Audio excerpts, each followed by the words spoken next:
I'm Donna Palmer, I'm the public health nurse here in Norton, and I'd like to welcome you to our second opioid overdose vigil. Tonight's vigil is sponsored by the Norton Opioid Prevention and Education Coalition and the Bristol Norfolk Medical Reserve Corps.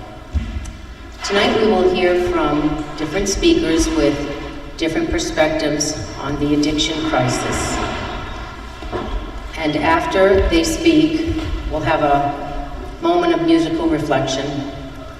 Then we'll all gather in the center and light our candles as we read the names of those who have lost their lives to overdose.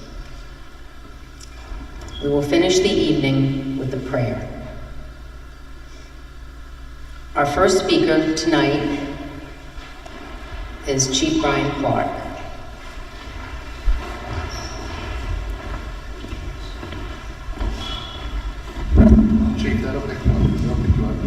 Good evening. You know, we were talking earlier, and it's when we talk about opioid addiction, everybody knows somebody who's suffering from it or who has passed because of it. And that's why I think tonight, for the second year in a row, is so important to remember those.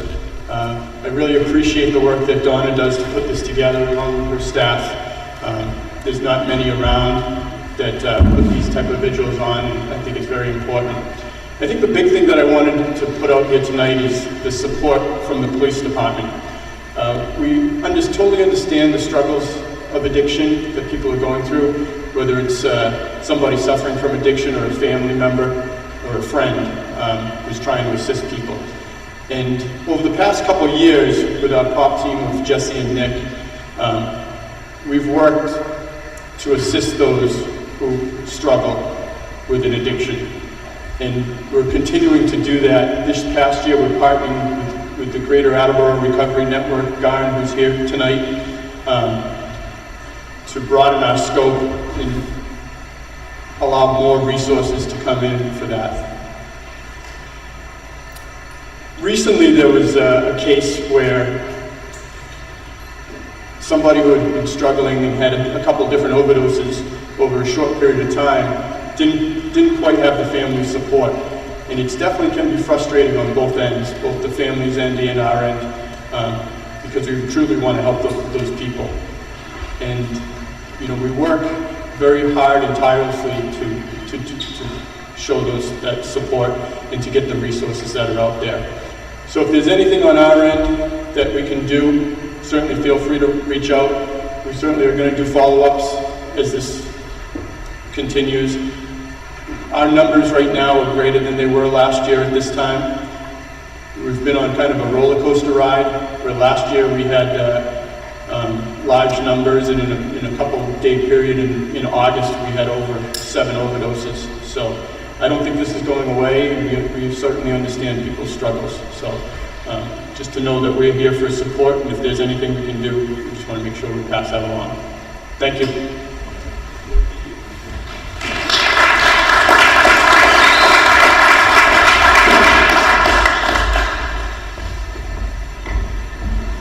Good evening.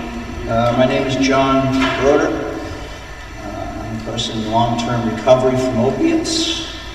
May 30th, God willing, I get there, will mark 20 years of continuous clean time.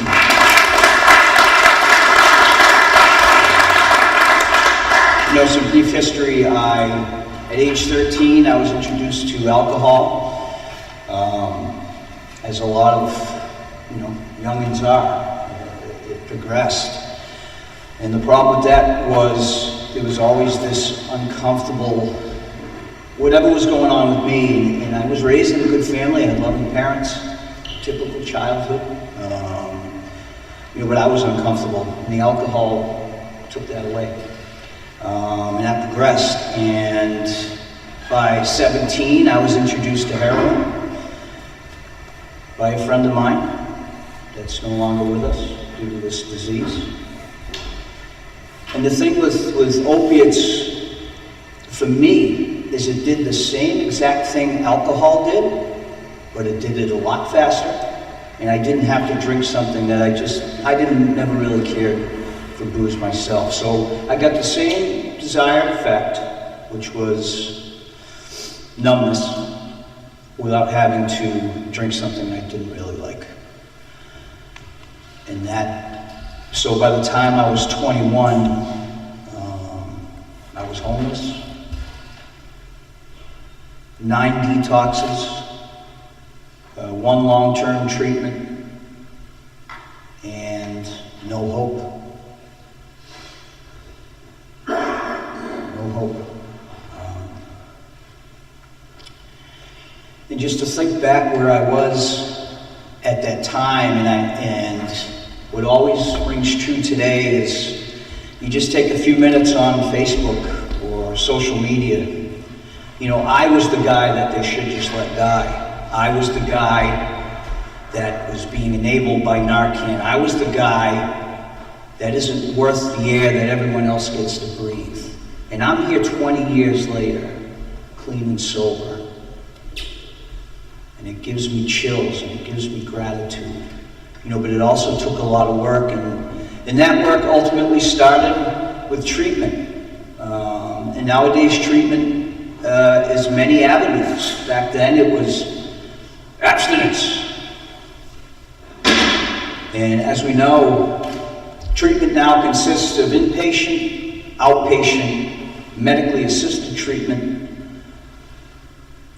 But treatment, we need to be removed, rebuilt, and recovered. You know, I've been working at North Cottage down the street for 14 years now. And as Chief just said, the difference, you know, my first 11 or 12 years at North Cottage, there was 1 fatal overdose in the house. In the past 2 years, you know, a handful at least. And I don't think it is getting any better. You know, and for me, you know, recovery is a passion for me, and I'm not ashamed of who I am. I'm not ashamed to share about who I am. And I think that, you know, without those that came before me, giving me that hope and that inspiration to know that it might be okay if I do a couple things. And I think that's the key. So many of us, you know, early on would stay in a detox and back to the same old stuff that, you know, got us in trouble in the first place. And it's important to remove ourselves and take care of ourselves and eventually give back when it's our time to do so. And whether that's through this, through work, through bringing somebody to a meeting, you know, whatever it is, there's many different ways that we can fight this and try to end the stigma. You know, it tears me up when I see the nasty stuff. And as you know, news organizations, we don't see positive stories. It's always negative. You know, I have an obligation to try to change that. I've also, you know, I've done a lot of work on myself in that 20 years.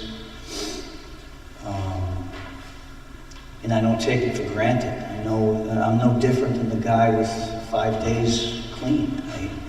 It's one decision that I make, and I'm right back there, you know. So again, from 21 years old, homeless, heroin addict, to a father, husband, productive member of society, you know, I'm proof that recovery works, you know. So again, thank you for hosting this and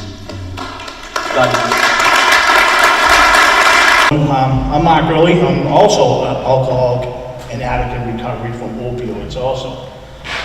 John, thank you for speaking. I also work with John up at the North Cottage program. I've been there for almost 4 years now. John, I commend you for at that age getting sober. I'm 50 years old. I got sober 4.5 years ago. I used 3/4 of my life. I used opioids, which was brought on by a car accident prescribed from a doctor. That's where it started for me. Quickly switched over to heroin. So, you know, for me, at that age, no one can tell me what to do. Nobody. I wasn't listening, I wasn't hearing it. As a young man growing up, I was brought up to, you know, keep everything in, keep it in the household. Don't tell nobody your business. That's how my father was. My father's old school. Hit the switch, Mark, you'll be fine. Why can't you stop doing what you're doing? Because my family didn't understand the disease of what I have. I have the isms in my family, nobody else does, all right? It took a long time for me. I've used since the age of 13 years old. Started with alcohol, quickly switched up to other types of drugs. I was a businessman at a very young age. That business was gone pretty fast because of my addiction. My marriage was gone because of that addiction. I just wasn't getting it. I wasn't ready to do what I was going to do. And I just remember 4.5 years ago, I woke up one morning and I said, I can't do this no more. I was ashamed, I was embarrassed, I didn't know how to tell people, but they already knew, everybody knew what I was doing. They just didn't want to confront me with it. They just wanted to push me aside because they didn't want to deal with it. I was an embarrassment to my family, without a doubt. I was not allowed in their homes. They want nothing to do with me unless I got sober. I tried many, many times, in and out of detox. But me, I'm the type of guy, this thing was running instead of this thing, these listening. I wasn't listening what people had to say. I always wanted to do it my way. It didn't work. It was always a dead end for me. So 4.5 years ago, I made the decision to go into detox, and this time I was going to listen. But what I didn't know is when I was in detox, I was in for a 3-day to 4 days in detox. And a counselor, they signed me a counselor, and the counselor said, Mark, what are your plans with your life? What do you want to do from here? I said, I don't know. I was thinking about going back to work. She goes, well, have you ever thought about going into further treatment? I said, I didn't know I could do further treatment. I didn't know. And she said, absolutely. Let's do some research and see if we can get you some further treatment. So what they did was they put me into a CSS, which is on the other side of detox. They put me there to start getting into my head to see what was going on, see what we can do for you. So my options were, let's see if we can get you to a halfway house. I said, okay, so my plan, I grew up in Dorchester, my plan was to go to South Boston, to the Gavin House. Not a good plan for this guy. All right, that's my hometown. So something came up where they said, how about the North Cottage program? I said, North Cottage? I said, I'm thinking in my mind, going to this nice little cottage, everything's gonna be fine, right? And I'm like, okay. I said, sure, I'm at the point in my life where I will take help from anybody as long as I can get some help.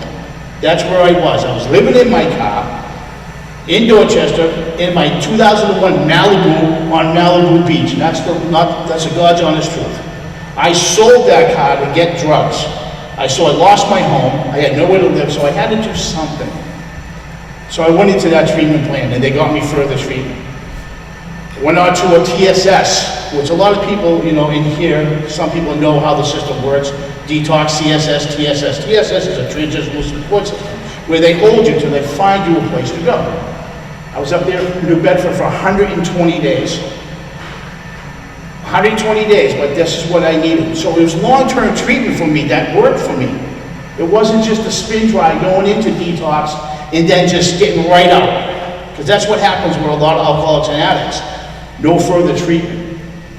And the best thing for me was to go on to further treatment, long-term. So I went to the North Cottage, and I sat there and I listened, and I did what they told me to do. I did everything they told me to do because I didn't know any better. My way was not working no more. Now I'm working there. I'm working with a bunch of amazing people, counselors, staff, I can't explain how my job is to see somebody come in that door when I welcome them in the door and knowing in 6 months I can take a look at them and say, wow, they're getting their lives back. They're getting their families back in their lives. Their children. Just to see the face, the clearness and everything, everything is just changing. That's my reward right there. That's why I do what I do today. I reach my hand out to somebody, I help somebody, because that's what was given to me. Somebody reached their hand out to me and said, let's help you. So that's what I do today. I reach my hand out and I help somebody today. That's what it's about. It's all about helping somebody. So today, I thank God for what I have every single day. I thank the people I work with. I thank the people I work around with. Thank the Norton Police Department doing for what you guys do in Attleboro. I run a sober house up in Attleboro. I might need you guys someday, I hope not. But Norton, you guys are there for us all the time. You're right across the street from us. So you guys see what we deal with on a daily basis, but you guys have always been kind and courteous to us. So today I'm gonna reach my hand out to somebody, I'm gonna help them. I'm not gonna hurt nobody, I'm gonna help them. If I can't help them, I'll direct them to somebody else that can help them. So, that's my story, and I want to thank everybody for coming tonight. Thank you very much.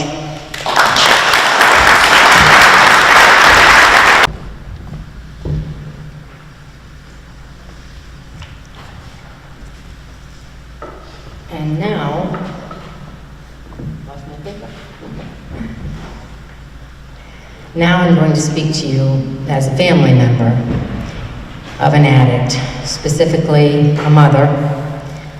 My son Alexander passed away in May of 2015 of an overdose of heroin and fentanyl. He was 29. He had struggled with addiction for 9 years. The path of the family of an addict is a very difficult one. As a matter of fact, it's terrible. During that time, I began to go to support groups. I started seeing a counselor, and I began writing in a journal. All of those activities helped me immensely. They helped me understand that addiction is a disease, that once a person is addicted, they're taking the drug just to feel normal, and that they don't want to be an addict. They need help, they need love, they need kindness. And the other thing those activities really helped me with was to stay in my son's life. We never turned our backs on each other at a time when it was very difficult. Today, I believe I have peace because I know that I did everything I possibly could have. When I look out at all of you tonight, I see hope. You've taken time out of your day to come here, to light a candle, and to listen to names being read of people who have lost their lives to opioid addiction.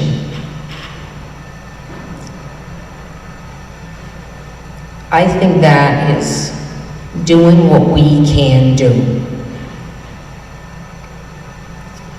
And so tonight, I would ask you all to come up and come in a circle and light your candles.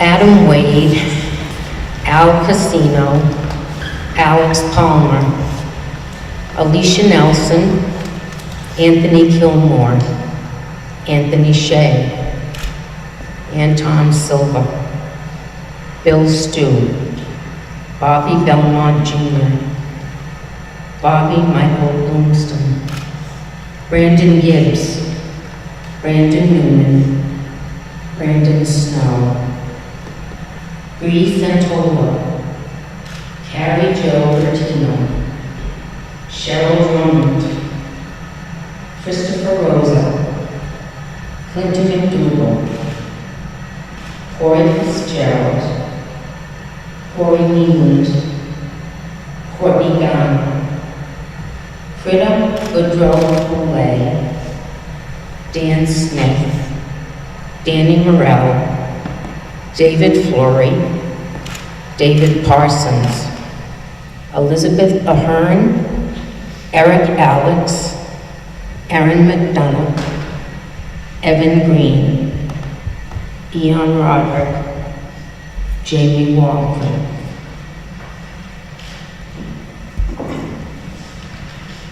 Jason Clark, Nicholas D., Jeff Bennett, Jessica Burnett, Jessica Grant, Jesse Lee Donlin, Jillian Boyden, Jillian Doherty, Joey Memo, Joey Sinkowitz, John Clayton, John Dugan, John Woods, Johnny Meadows, Joseph Lee McDermott, Joseph Roach, Josh Lahamoni, Joshua R. Smith, Kayleen O'Malley, Kaylee Burke, Kaylee Young, Casey O'Brien, Lenny O'Toole, Mackenzie O'Malley, Manny Lopes, Maria Tucker, Mark Olson, Matthew Clayton, Matthew John DuPari, Max Adams, Megan Brady, Megan Haggerty, Megan Duffy, Michael Anderson.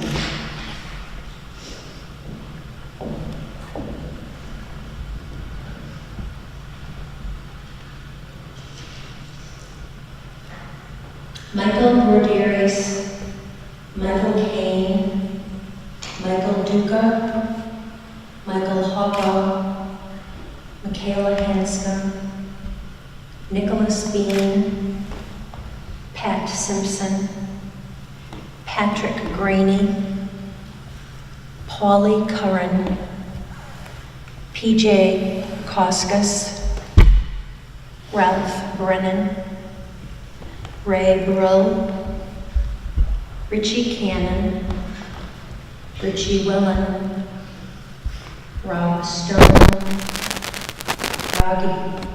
Robbie Farquharson, Robert Berderius, Robert Clay, Ryan Bowen, Ryan Evers, Ryan Patrick Lally, Ryan Taylor, Ryan Thomas Hannon, Seamus Mason, Sean Boyle, Sean Gould, Stacy Johnson, Stanley Johnson, Stanley Parsons, Stephen Taylor, Tim Foley, Timothy Nias, Wendy Petrella, and William T. Stewart III.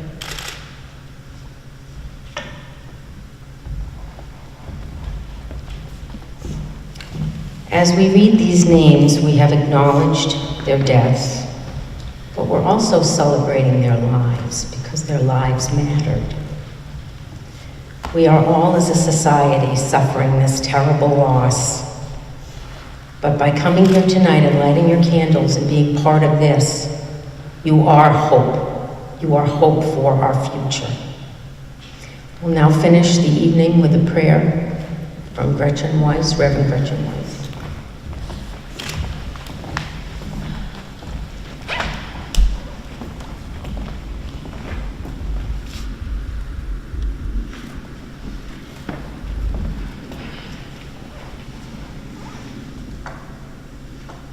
I'd like to invite you all now into the spirit of prayer.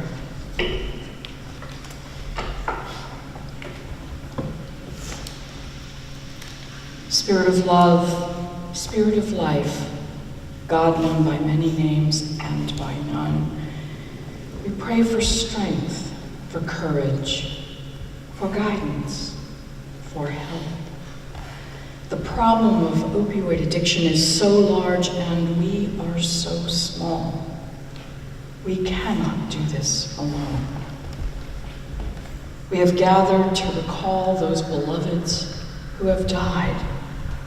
We've heard all those names and we grieve for all those empty chairs at kitchen tables, for all those lives that never had the chance to fully unfold and blossom. Bless these many sons, husbands, fathers, brothers, and friends. Bless these many daughters, wives, mothers, sisters, and friends. May they now be pain-free and peaceful and know that they are beloved children of the sacred. Please hold them in your tender, loving care. And for those who continue to struggle with addiction, let us hold them in love. May they know they are not alone in their struggle and in their pain. May they know and come to believe that they too are precious beyond all measure, are beloved children of God, and that they are surrounded by people and organizations ready to help when they are ready to let go. For those who are in recovery, working your program and turning your lives over to a higher power, may God bless you in this, give you courage and strength to keep you on path, one day at a time. You do not walk this journey alone, and we hold you in our hearts and thoughts and prayers, knowing that recovery is never easy, but it is possible. And wherever there is possibility, there is hope. And for the family members of addicts who are here among us tonight, may God give you strength for the difficult, painful, up and down journey you travel. May we be reminded that most addicts are dearly loved by family and friends. Users are often surrounded by people who want to do everything they can to help break the cycle of addiction and return their beloved to wholeness once more. If only human love was enough to break the cycle of addiction and reclaim lost lives. God, we turn to you knowing that it's not enough, that we need your help, trusting in your loving power to make the larger difference, one day at a time, one addict at a time. And let us also pray tonight for our first responders, those police and firefighters, EMTs who serve on the front lines of this battlefield. Bless them, protect them, and grant them the courage they need to bear witness to the painful consequences that opioid addiction leaves behind. May they find hope in knowing that they make a positive difference in this battle, that they have even saved lives, even though they may never see that and know that firsthand. No one is in this alone, and so let us therefore give thanks for the love, the care, the concern, and the commitment of our various communities. For we here gathered tonight offer countless resources to help in this sacred fight. May we remember that all of us, those struggling with addiction, family members, first responders, and community caregivers, we are stronger, we are better in this work because we do it together and because you are by our side.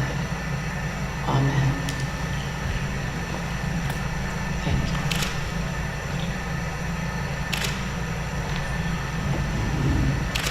That concludes our program this evening. Thank you to all our speakers, and thank you to all of you for coming. And I have to say a special thank you to my co-workers, Phyllis, Peggy, and Chris, for being so helpful and so supportive of me. Thank you. Good night. We'll collect the candles at the